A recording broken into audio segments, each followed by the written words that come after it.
Hi friends, welcome to my channel. ఈరోజు video చాలా ఈజీగా టేస్టీగా చేసుకునే అరటికాయ వేపుడండి.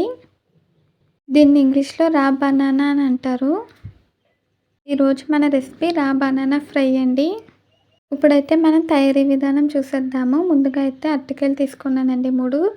పైన ఉన్న గ్రీన్ కలర్ అంతా కూడా మనం పీలర్తో మొత్తం కూడా చెక్కేయాలండి. తర్వాత వాటర్లో వేసి బాగా వాష్ చేసి చిన్న ముక్కలుగా కట్ చేసుకోవాలి.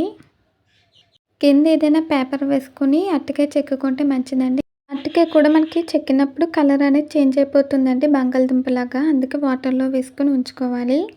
నేనైతే మీకు కట్ చేసాక చూపిస్తానండి.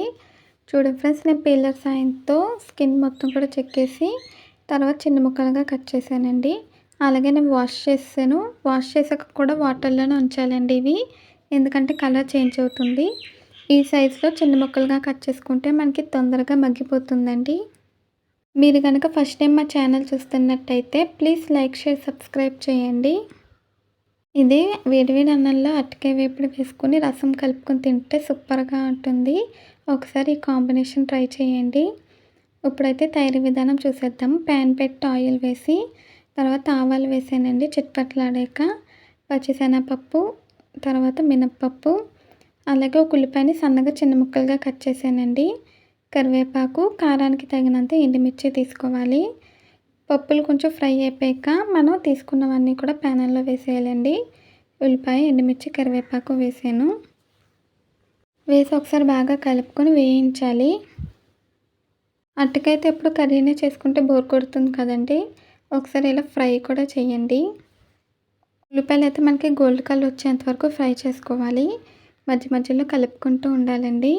ఉల్లిపాయలు అయితే మనకు కొంచెం ఫ్రై అయిపోయినాయి. తర్వాత అందులోకి అరటికాయ ముక్కలు వేసేయాలి. మళ్ళీ అరటికాయతో కూడా ఉల్లిపాయలు ఫ్రై అవుతుంది కదండి, అందుకే కొంచెం ఫ్రై అయితే సరిపోతుంది. ఇప్పుడు ఇందులోకి వాటర్ లేకుండా ఓన్లీ అరటికాయ మాత్రమే వేసుకోవాలి. చాలా సింపుల్గా తయారు చేసుకోవచ్చండి. అలాగే ఉదయం లంచ్ బాక్స్కి కూడా ఈజీగా రెడీ అవుతుంది. అరటికాయ ముక్కలు వేసాక బాగా కలపాలండి. కలుపుకొని ఫ్రై చేసుకోవాలి. ఇలా కలుపుకున్నాక దీన్ని అయితే మనం మగ్గించాలండి. మనకి అరటికాయ ముక్కలు అనేవి సాఫ్ట్గా ఉడికిపోవాలి, అప్పటి వరకు ఫ్రై చేసుకోవాలి. ఇప్పుడు ఇందులో రుచికి సరిపడా ఉప్పు వేసుకొని ఒకసారి బాగా కలపాలండి.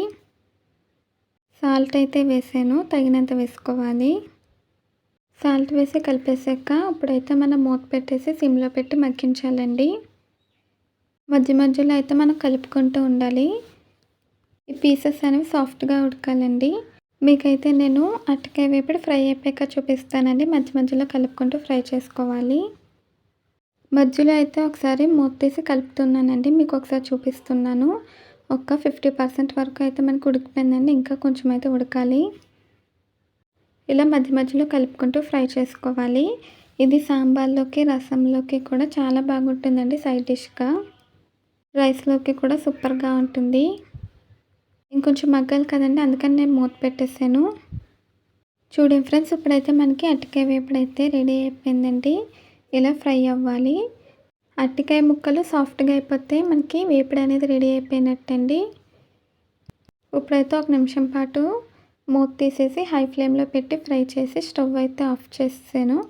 అంతేనండి, చాలా ఈజీగా టేస్టీగా మనకి అరటికాయ వేపుడు అయితే రెడీ అయిపోయింది. ఒకసారి ఇలా ట్రై చేయండి, చాలా రుచిగా ఉంటుంది. ఈ వీడియో నచ్చిందండి మీకు? నచ్చితే ట్రై చేస్తారా? ట్రై చేస్తే ఎలా వచ్చిందో కామెంట్స్లో తెలియజేయండి. ఈ వీడియో నచ్చితే ప్లీజ్ లైక్ చేయండి, షేర్ చేయండి, సబ్స్క్రైబ్ చేయండి.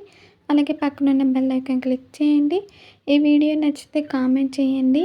ఈ వీడియో నచ్చితే మీ ఫ్రెండ్స్కి, రిలేటివ్స్కి షేర్ చేయండి. మళ్ళీ ఒక కొత్త వీడియోతో, కొత్త రెసిపీతో కలుద్దాం. Bye friends.